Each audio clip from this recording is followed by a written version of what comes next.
Viewers welcome back on programme. So viewers गलबात करन जा रहे हैं कि साडे ਵੱਲੋਂ अक्सर ये किया जाता है कि 90% सिख फैंस सिटर ਹਨ ਉਹ ਖਾਲਸਾਨ ਦੇ ਹੱਕ ਜਾਂ ਵਿਰੋਧ ਦੋਵੇਂ ਪਾਸੇ ਭੁਗਤ ਸਕਦੇ ਹਨ। ਸਾਡੇ यूके ਤੋਂ व्यूअर ਜਿਹੜੇ ਨੇ ਸਵਿੰਦਰ ਸਿੰਘ ਥਾਂਦੀ ਜੀ ਨੇ ਇਹਨਾਂ 90% ਫੈਂਸ ਸਿਟਰ ਨੂੰ ਬਿਆਨ ਦਿਆਂ ਕਿਰਦਾਰ ਰਾਹ ਵਿਚਾਰ ਇਸ ਪੈਮਾਨੇ ਨੂੰ ਵਰਤਣ ਲਈ ਕਿਹਾ ਹੈ। ਸੋ ਇਸ ਬਾਰੇ ਆਪਾਂ ਗੱਲਬਾਤ ਕਰਨ ਜਾ ਰਹੇ ਹਾਂ। ਸੋ ਅਸੀਂ ਚਾਹਾਂਗੇ ਕਿ ਤੁਸੀਂ ਇਸੇ ਤਰ੍ਹਾਂ ਬਣੇ ਰਹਿਣਾ, ਦੇਖਣ ਸੁਣ ਲਈ ਲਿਖਣ ਲਈ ਤੁਹਾਡਾ ਸਭ ਦਾ ਬਹੁਤ ਸ਼ੁਕਰੀਆ जी। डॉक्टर साहब की कहना चाहोगे? देखो सानू इस गल की खुशी भी है और माण भी महसूस होंदा है कि TV 84 इको प्लेटफॉर्म है जिहदे राहीं सिख विचारवान विद्वान बुद्धिवान अपने थॉट्स नूं बाकियां दे नाल शेयर कर सकते हैं जी। उस दे विच भावें डाइसेंटिंग व्यू भी होया सी उहनूं एनकरेज करते हैं क्योंकि अल्टीमेटली कौमां दी तकदीर कोई एक बंदा नहीं बदलदा। ਜਦੋਂ ਗੁਰੂ ਸਾਹਿਬਾਨ ਨੇ ਸੰਗਤ ਦਾ ਕਾਨਸੈਪਟ ਦਿੱਤਾ ਜਾਂ ਅੰਗਰੇਜ਼ੀ 'ਚ ਕਹਿੰਦੇ ਨੇ ਕਿ ਜੀ 2 ਮਾਈਂਡਸ ਆਰ ਬੈਟਰ ਦੈਨ 1 ਤੇ ਸਾਡੇ ਤਾਂ ਉਸ ਨੂੰ ਕਲੈਕਟਿਵ ਵਿਜ਼ਡਮ ਦੇ ਵਿੱਚ ਕਿਉਂਕਿ ਹੋਣੀ ਵੀ ਕਲੈਕਟਿਵ ਹੈ, ਸਰਬੱਤ ਖਾਲਸਾ ਦੀ ਗੱਲ ਹੈ। ਔਰ ਪੰਥ ਨੇ ਜਦੋਂ ਆਪਣਾ ਪਹਿਲਾ ਰਾਜ ਭਾਗ ਵੀ ਸਥਾਪਿਤ ਕੀਤਾ ਸੀ ਜਦੋਂ ਬਾਬਾ ਬੰਦਾ ਸਿੰਘ ਬਹਾਦਰ ਦੀ ਅਗਵਾਈ ਥੱਲੇ 1710 ਦੇ ਵਿੱਚ, ਤੇ ਉਹ ਵੀ ਗੁਰੂ ਨੂੰ ਸਮਰਪਿਤ ਸੀ, ਕਲੈਕਟਿਵ ਪੰਥ ਦਾ ਸੀ। ਕਈ ਬੰਦਾ ਸਿੰਘ ਬਹਾਦਰ ਨੂੰ ਸਿੱਖਾਂ ਦਾ ਪਹਿਲਾ ਬਾਦਸ਼ਾਹ ਜਾਂ ਮੈਂ ਨਾ ਹਮੇਸ਼ਾ ਹੁੰਦਾ ਹੈ ਕਿ ਤੁਸੀਂ ਤਾਂ ਉਸ ਬੇਸਿਕ ਕਾਨਸੈਪਟ ਨੂੰ ਹੀ ਖਤਮ ਕਰ ਰਹੇ ਹੋ। ਬੰਦਾ ਸਿੰਘ ਤਾਂ ਬਾਦਸ਼ਾਹ ਤਾਂ ਦੂਰ ਦੀ ਗੱਲ, ਉਹਨੇ ਤਾਂ ਕੋਈ ਅਹੁਦਾ ਵੀ ਨਹੀਂ ਸੀ ਲਿਆ ਕਿਉਂਕਿ ਉਸ ਰਾਜ ਨੂੰ ਸਮਰਪਿਤ ਹੀ ਗੁਰੂ ਸਾਹਿਬਾਨ ਨੂੰ ਕੀਤਾ ਗਿਆ ਸੀ। ਜੇ ਸਿੱਕਾ ਚੱਲਿਆ ਤੇ ਸਿੱਕੇ ਤੇ ਅਲਫਾਜ਼ ਸੀ ਸਿੱਕਾ ਜ਼ਦ ਬਰ ਹਰ ਦੋ ਆਲਮ ਤੇਗ ਨਾਨਕ ਵਾਹਬ ਅਸਤ ਫਤਿਹ ਗੋਬਿੰਦ ਸਿੰਘ ਸ਼ਾਹੇ ਸ਼ਾਹਾਂ ਫਜ਼ਲ ਸੱਚਾ ਸਾਹਿਬ ਅਸ ਗਿਆ ਸੀ। ਦੋ ਜਹਾਨਾਂ 'ਚ ਸਿੱਕਾ ਚਲਾਇਆ ਗੁਰੂ ਨਾਨਕ ਦੀ ਤੇਗ ਔਰ ਫਤਿਹ ਜਿਹੜੀ ਹੈ ਉਹ ਸ਼ਹਿਨਸ਼ਾਹਾਂ ਦੇ ਸ਼ਹਿਨਸ਼ਾਹ ਗੁਰੂ ਗੋਬਿੰਦ ਸਿੰਘ ਸਾਹਿਬ ਦੀ ਬਦੌਲਤ ਸਾਨੂੰ ਨਸੀਬ ਹੋਈ ਹੈ। ਔਰ ਇਹੀ ਜੇ ਰਾਇਲ ਸਟੈਂਪ ਸੀ ਸ਼ਾਹੀ ਮੋਹਰ ਤੇ ਉਸ ਦੇ ਉੱਤੇ ਅਲਫਾਜ਼ ਸੀ ਦੇਗੋ ਤੇਗੋ ਫਤਿਹ ਹੋ ਨੁਸਰਤ ਬੇਦਰੰਗ ਯਾਫਤ ਅਜ਼ ਨਾਨਕ ਗੁਰੂ ਗੋਬਿੰਦ ਸਿੰਘ ਕਿ ਸਾਨੂੰ ਦੇਗ ਤੇਗ ਫਤਿਹ ਜਾਂ ਟੁੱਟ ਬਖਸ਼ਿਸ਼ਾਂ ਗੁਰੂ ਨਾਨਕ ਗੁਰੂ ਗੋਬਿੰਦ ਸਿੰਘ ਸਾਹਿਬ ਨੇ ਬਖਸ਼ੀਆਂ। ਸੋ ਅਸੀਂ ਹਮੇਸ਼ਾ ਇਹ ਸਮਝਦੇ ਹਾਂ ਕਿ ਬਈ ਸਿੱਖਾਂ ਦੇ ਵਿੱਚ ਜਿਹੜਾ ਲੀਡਰਸ਼ਿਪ ਦਾ ਕਾਨਸੈਪਟ ਵੀ ਹੈ ਉਹ ਕਲੈਕਟਿਵ ਲੀਡਰਸ਼ਿਪ ਦਾ, ਕੋਈ ਇੰਡੀਵਿਜੂਅਲ ਬੰਦਾ ਜਾਂ ਜਥੇਬੰਦੀ ਜਾਂ ਕੋਈ ਹੋਰ ਕਿਸੇ ਪੀਰੀਅਡ 'ਚ ਵੀ ਇਹ ਸਮਝੇ ਕਿ ਉਹ ਬੇੜਾ ਪਾਰ ਉਹਨੇ ਲਾਇਆ ਹੈ ਜਾਂ ਉਹ ਲਾ ਇਹ ਗੱਲ ਗਲਤ ਹੈ। ਰਾਦਰ ਜਦੋਂ ਅਸੀਂ ਇੱਕ ਦੇ ਉੱਤੇ ਟੇਕ ਕਰਕੇ ਬੈਠੇ ਤੇ ਨਤੀਜਾ ਜੇ ਮਹਾਰਾਜਾ ਰਣਜੀਤ ਸਿੰਘ ਦੇ ਉੱਤੇ ਸੀ ਸਰਬੱਤ ਖਾਲਸਾ ਪਾਸੇ ਰਹਿ ਗਿਆ, ਪੈਲਸ ਆ ਗਿਆ, ਪੈਲਸ ਇੰਟਰੀਗ ਇੱਕ ਦੇ ਜਾਣ ਨਾਲ ਸਾਰਾ ਲਾਈਕ ਹਾਊਸ ਆਫ ਕਾਰਡਸ ਡਿੱਗ ਪੈਂਦਾ। ਉਹੀ ਹਾਲ ਜੇ ਮਾਸਟਰ ਤਾਰਾ ਸਿੰਘ ਦੇ ਉੱਤੇ ਇੰਨਾ ਫੇਥ ਇੰਨਾ ਫਲਾਣਾ ਦੂਜਾ ਅਸੀਂ 47 ਦੇ ਦੌਰ 'ਚ ਦੇਖਦੇ ਹਾਂ ਵੀ ਅਲਟੀਮੇਟਲੀ ਕੀ ਹੋਇਆ। ਸੋ ਅਲਟੀਮੇਟਲੀ ਇਹ ਜਿਹੜਾ ਕਲੈਕਟਿਵ ਥਿੰਕਿੰਗ 'ਚੋਂ ਹੀ ਸਾਡਾ ਪਾਰਟ ਨਿਕਲਦਾ ਹੈ। ਸਾਡੇ ਵੀਰ ਸਵਿੰਦਰ ਸਿੰਘ ਥਾਂਦੀ ਜਿਹੜੇ ਬੜੇ ਸੁਲਝੇ ਹੋਏ ਵੀ ਨੇ, ਵਿਚਾਰਵਾਨ ਨੇ ਔਰ ਵਕਤ ਕੱਢ ਕੇ ਸਾਨੂੰ ਲਿਖਦੇ ਵੀ ਨੇ।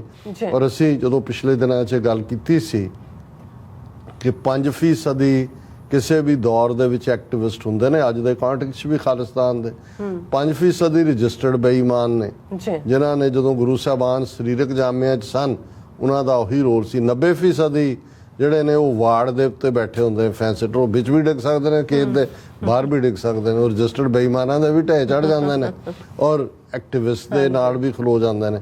ਸੋ ਉਹਨਾਂ ਨੇ ਇਸ ਦੇ ਉੱਤੇ ਹੀ ਜਿਹੜਾ ਇਸ ਨੂੰ ਆਧਾਰ ਬਣਾ ਕੇ ਉਹਨਾਂ ਨੇ ਲਿਖਿਆ। ਤੁਹਾਨੂੰ ਵੀ ਉਹਨਾਂ ਨੇ ਫਤਿਹ ਬੁਲਾਈ, ਉਹਨਾਂ ਨੇ ਕਿਹਾ ਕਿ ਵੀ ਆਸ ਹੈ ਤੁਹਾਡੀ ਸਾਰੀ TV 84 ਦੀ ਟੀਮ ਤੇ ਤੁਸੀਂ ਚੜ੍ਹਦੀ ਕਲਾ 'ਚ ਹੋਵੋਗੇ। Dr. Sahab, time and again you have been mentioning a lot about 90% fence sitters regularly on your programs. Just wanted to elaborate a few points in this context. It is the character of these 90% who have to make a choice by introspecting within and then contemplate on their decision making going forward if they make the right choice. Character determines choice further determines contemplation or thought process. So ਉਹਨਾਂ ਨੇ ਤਿੰਨਾਂ ਚੀਜ਼ਾਂ ਨੂੰ ਜੋੜਿਆ। ਉਹਨਾਂ ਨੇ ਕਿਹਾ ਕਿ ਭਾਈ ਜਿਹੜੇ 90% ਫੈਂਸ ਸਿਟਰ ਨੇ ਇਹ ਆਪਣੇ ਆਪ ਦੇ ਵਿੱਚ ਪਹਿਲਾਂ ਤਾਂ ਦੇਖਣ ਕਿ ਭਾਈ ਇਹਨਾਂ ਦਾ ਕਿਰਦਾਰ ਕੀ ਹੁੰਦਾ ਹੈ। ਕਰੈਕਟਰ ਦਾ ਲਫ਼ਜ਼ ਕਿਰਦਾਰ ਹੈ। ਰਾਹ ਚੋਇਸ ਕੀ ਹੈ, ਔਰ ਤੀਸਰਾ ਕੰਟੈਂਪਲੇਸ਼ਨ ਜਿਹਨੂੰ ਅਸੀਂ ਪੰਜਾਬੀ ਚ ਵਿਚਾਰ ਕਵਾਂਗੇ ਕਿ ਔਰ ਉਹਨਾਂ ਨੇ ਪਹਿਲੇ ਨੂੰ ਬਿਆਨਦਿਆਂ ਕਿਹਾ ਹੈ ਕਿ hour ਐਨਸੈਸਟਰਸ put everything at stake to uphold the parameters of character as ordained by our gurus ਕਿ ਜਿਹੜੇ ਸਾਡੇ ਬਜ਼ੁਰਗ ਸੀ ਉਹਨਾਂ ਨੇ ਹਰ ਚੀਜ਼ ਦਾਅ ਤੇ ਲਾ ਦਿੱਤੀ ਕਿਉਂਕਿ ਉਹਨਾਂ ਨੇ ਉਸ ਕਿਰਦਾਰ ਨੂੰ ਨਿਭਾਉਣ ਦੀ ਕੋਸ਼ਿਸ਼ ਕੀਤੀ ਜੋ ਗੁਰੂ ਸਾਹਿਬਾਨ ਨੇ ਇੱਕ ਸਿੱਖ ਦਾ ਮਿੱਥਿਆ ਸੀ। Character of Sikhs was paramount in establishing a sovereign ਸਰਕਾਰੇ ਖਾਲਸਾ ਔਰ ਇਹਦੇ 'ਚ ਕੋਈ ਸ਼ੱਕ ਨਹੀਂ ਹੈ ਕਿ ਸਿੱਖਾਂ ਦਾ ਜੀਵਨ ਜਿਹਨੂੰ ਅਸੀਂ ਪ੍ਰੈਕਟੀਕਲ ਲਾਈਫ ਕਹਿੰਦੇ ਹਾਂ, ਬਾਣੀ ਔਰ ਬਾਣਾ ਅੰਦਰੋਂ ਔਰ ਬਾਹਰੋਂ ਸਮਰਪਿਤ ਗੁਰੂ ਦੇ ਉੱਤੇ ਫੇਥ ਈਮਾਨ ਉਹਨਾਂ ਨੇ ਹੀ ਸਰਕਾਰੇ ਖਾਲਸਾ ਐਸਟੈਬਲਿਸ਼ ਕੀਤੀ। Over time especially post 1947 Indian state set a narrative to assassinate the character of Sikhs whenever they stood up for their rights ਕਿ 47 ਤੋਂ ਬਾਅਦ ਜਦੋਂ ਵੀ ਸਿੱਖ ਆਪਣੇ ਹੱਕਾਂ ਲਈ ਖਲੋਤੇ ਕਿਰਦਾਰ ਕੁਸ਼ੀ ਭਾਰਤੀ ਹਾਕਮਾਂ ਨੇ ਇੱਕ ਨੈਰੇਟਿਵ ਸਿਰਜ ਕੇ ਕਰਨ ਦੀ ਕੋਸ਼ਿਸ਼ ਕੀਤੀ। Sikhs with no morals were given recognition and titles Badal ਬੇਅੰਤਾ etc instead of our shaheeds who lived their lives as devoted Sikhs of the Guru rather ਉਹਨਾਂ ਨੂੰ ਆਤੰਕਵਾਦੀ ਅਲਗਾਵਾਦੀ ਉਗਰਵਾਦੀ ਬਣਾਇਆ ਔਰ ਇਹ ਬੇਅੰਤੇ ਬਾਦਲ ਭਗਵੰਤ ਮਾਨ ਔਰ ਸੁਖਬੀਰ ਬਾਦਲ ਅਰੇ ਸਾਰੀ ਨਸਲ ਜਿਹੜੀ ਹੈ ਇਹਨਾਂ ਨੂੰ ਨਵਾਜਿਆ ਗਿਆ ਇਹ ਦੱਸਣ ਦੇ ਲਈ ਕਿ ਇਹ ਬਹੁਤ ਦੇਸ਼ ਭਗਤ ਨੇ। True characters of our shaheed was put under a scanner to create doubts and confusion in the minds of our next generation so that Sikhs never ever come out of this modern day enslavement ਕਿ ਵੀ ਉਹਨਾਂ ਨੇ ਸਾਡੇ ਸ਼ਹੀਦਾਂ ਦੀ ਕਿਰਦਾਰਕੁਸ਼ੀ ਕਰਕੇ ਖਾਸ ਤੌਰ ਤੇ younger generation 'ਚ ਪ੍ਰਭਾਵ ਦੇਣ ਦੀ ਕੋਸ਼ਿਸ਼ ਕੀਤੀ ਤਾਂ ਕਿ ਇਹ ਕਦੇ ਵੀ ਸਿੱਖ ਇਹਨਾਂ ਦੀ ਗੁਲਾਮੀ ਦੇ ਜੂਲੇ 'ਚੋਂ ਬਾਹਰ ਨਾ ਆ ਸਕਣ। Cold-blooded assassination of Shaheed Bhai Hardeep Singh Nijjar has once again rekindled the debate about character of Sikhs, which is to never give in and stand up against injustice. Such historic events do tend to sway characters of the undecided 90%, which does strengthen future movements. ਹੁਣ ਹਰਦੀਪ ਸਿੰਘ ਨਿੱਜਰ ਦੀ ਸ਼ਹਾਦਤ ਤੋਂ ਬਾਅਦ ਜਿਵੇਂ ਉਹਨਾਂ ਦਾ ਕਿਰਦਾਰ ਖੂਬਸੂਰਤੀ ਦੇ ਨਾਲ ਸਾਹਮਣੇ ਆਇਆ ਔਰ ਭਾਈ ਸਵਿੰਦਰ ਸਿੰਘ ਕਹਿੰਦੇ ਨੇ ਕਿ ਇਹ ਇਸ ਕਿਸਮ ਦੇ ਮੌਕੇ ਨੇ ਜਦੋਂ ਕਿ ਇਸ ਚੋਂ ਇਹ ਨਿਕਲਿਆ ਵੀ ਸਿੱਖ ਕਦੇ ਵੀ ਜ਼ੁਲਮ ਤੋਂ ਘਬਰਾਉਂਦੇ ਨਹੀਂ ਨੇ ਕਦੇ ਉਹਦੇ ਸਾਹਮਣੇ ਉਹ ਆਤਮ ਸਮਰਪਣ ਨਹੀਂ ਕਰਦੇ ਨੈਵਰ ਗਿਵ ਇਨ ਔਰ ਇਨਜਸਟਿਸ ਦੇ ਅਨਿਆਂ ਧੱਕੇ ਦੇ ਖਿਲਾਫ ਖਲੋਂਦੇ ਨੇ ਕਿ ਵੀ ਇਸ ਕਿਸਮ ਦੀਆਂ ਘਟਨਾਵਾਂ ਜਿਹੜੀਆਂ ਨੇ ਉਹ ਜਿਹੜਾ 90% ਦੀ ਫੈਂਸ ਸਿਟਰ ਹੈ ਉਹਨਾਂ ਨੂੰ ਪ੍ਰਭਾਵਿਤ ਕਰਦੀਆਂ ਨੇ। ਅਸੀਂ ਆਸ ਕਰਦੇ ਹਾਂ ਵੀ 90% ਦੀ ਚੋਂ ਚਲੋ 20-25% ਹੀ ਇਹ ਸਮਝ ਲੈਣ ਔਰ ਉਹ ਐਕਟਿਵਿਸਟ ਵਾਲੇ ਜਿਹੜਾ ਕੈਟਾਗਰੀ 'ਚ ਆ ਜਾਣ। ਦੂਸਰਾ ਉਹਨਾਂ ਨੇ ਕਿਹਾ ਚੋਇਸ ਰਾਹ ਬਿਲਕੁਲ character of an individual will determine the choice of an individual the choice an individual makes ਕਿਰਦਾਰ ਚੋਂ ਹੀ ਤੁਹਾਡਾ ਰਾਹ ਨਿਕਲਦਾ ਜਦੋਂ ਤੁਹਾਡੇ ਅੰਦਰ ਇੱਕ ਕਿਰਦਾਰ ਬਣਦਾ ਇੱਕ ਕਰੈਕਟਰ ਸਿਰਜਿਆ ਜਾਂਦਾ ਉਸ ਚੋਂ ਤੁਸੀਂ ਆਪਣੀ ਜ਼ਿੰਦਗੀ ਦੇ ਮਿਸ਼ਨ ਜਾਂ ਰਸਤੇ ਨੂੰ ਤੈਅ ਕਰਦੇ ਹੋ। ਐਜ਼ ਸ਼ਹੀਦ ਭਾਈ ਦੀਪ ਸਿੰਘ ਸਿੱਧੂ frequently quoted ਕੁਦਰਤ ਦਾ ਵਰਤਾਰਾ in his talks with time the choice has got clearer for these 90% who are still undecided. All regional parties in Punjab have failed Sikh interest miserably time and again. Ongoing floods is another red flag for gross incompetence and Punjab being denied its dues under riparian water rights. The choices those 90% Sikhs in the context are left with now are ਉਹਨਾਂ ਨੇ ਕਿਹਾ ਦੀਪ ਸਿੱਧੂ ਨੂੰ ਕੋਟ ਕੀਤਾ ਕਿ ਉਹ ਜਿਹੜਾ ਕਹਿੰਦੇ ਸੀ ਵੀ ਕੁਦਰਤ ਦਾ ਵਰਤਾਰਾ ਕਿ ਕਿਵੇਂ ਕੁਦਰਤ ਤੁਹਾਨੂੰ ਫਿਰ ਕਿਸ ਪਾਸੇ ਨੂੰ ਲੈ ਆਉਂਦੀ ਹੈ ਔਰ ਉਹਨਾਂ ਨੇ ਕਿਹਾ ਕਿ ਜਿਹੜੇ 90% ਨੇ ਉਹਨਾਂ ਨੂੰ ਨਜ਼ਰ ਆਉਣਾ ਚਾਹੀਦਾ ਕਿ ਖੇਤਰੀ ਪਾਰਟੀਆਂ ਨੇ ਕਿਵੇਂ ਫੇਲ ਕੀਤਾ ਫਲੱਡਸ ਉਹਦੀ ਉਦਾਹਰਣ ਹੈ ਔਰ ਇਹਦੇ ਤੇ ਜਿਹੜਾ ਕਿਵੇਂ ਪੰਜਾਬ ਨੂੰ ਉਹਦੇ ਰਾਈਪੇਰੀਅਨ ਹੱਕਾਂ ਤੋਂ ਡਿਨਾਈ ਕੀਤਾ ਗਿਆ ਔਰ ਅੱਗੋਂ ਉਹਨਾਂ ਨੇ 3-4 ਨੁਕਤੇ ਦਿੱਤੇ ਨੇ ਕਿ ਵੀ 2-3 ਕਿ ਇਹ 90% ਦੀ ਅਨਡਿਸਾਈਡਡ ਡਿਸਾਈਡ ਕਰਨ। A, do nothing, go with the narrative set by the Indian state and become modern slaves of RSS Hindu Rashtra in the coming years ਕਿ ਜੋ ਸਰਕਾਰ ਕਹਿ ਰਹੀ ਹੈ ਉਹਨੂੰ ਮੰਨੋ, RSS ਦੀ ਅਧੀਨਗੀ ਕਬੂਲੋ, ਉਹਨਾਂ ਦੇ ਗੁਲਾਮ ਬਣੋ। ਫਿਰ ਦੂਸਰਾ ਕੀ ਹੈ, ਇੱਕ ਤਾਂ ਇਹ ਹੈ ਵੀ ਗੁਲਾਮੀ ਕਬੂਲ ਲਓ, ਠੀਕ ਹੈ ਬਣ ਜਾਓ ਹਿੰਦੂ, ਕੋਈ ਜ਼ਰੂਰੀ ਨਹੀਂ ਕਿ ਉਹ ਹਿੰਦੂ ਬਣਾਉਣ ਲਈ ਉਹਨਾਂ ਨੇ ਹਰ ਇੱਕ ਦੀਆਂ ਪੱਗ ਲਾਣੀ ਹੈ, ਉਹਨਾਂ ਨੂੰ ਤਾਂ ਸੂਟ ਕਰਦੇ ਨੇ ਉਹ ਪਹਿਲਾਂ ਕਿਹੜੇ ਮੈਂਟਲ ਤੁਸੀਂ ਐਕਸੈਪਟ ਕਰ ਲਓ ਕਿ ਤੁਸੀਂ B ਕਲਾਸ ਹੋ ਔਰ ਤੁਸੀਂ ਹਿੰਦੂਤਵਾ ਦਾ ਹਿੱਸਾ ਹੋ। ਤੇ ਦੂਸਰਾ ਰਸਤਾ ਹੈ rise up to the occasion, introspect their lost characters, stand up to injustice and make the right choices to fight for an independent sovereign nation of Kharistan where principles of Miri and Piri dictate our contemplation and support the referendum on independence। उन्होंने कहा दूसरा रास्ता ये है, पहला तो गुलामी कबूलो, दूजा खलोवो धक्के दे खिलाफ और मीरी पीरी दे सिद्धांत दे उत्ते पहरा दिओ और इस दे उत्ते जिहड़ा है विचार करके और रेफरेंडम जिहड़ा ऑनगोइंग है और मतलब खालिस्तान दी आज़ादी उस दे लई खलोवो।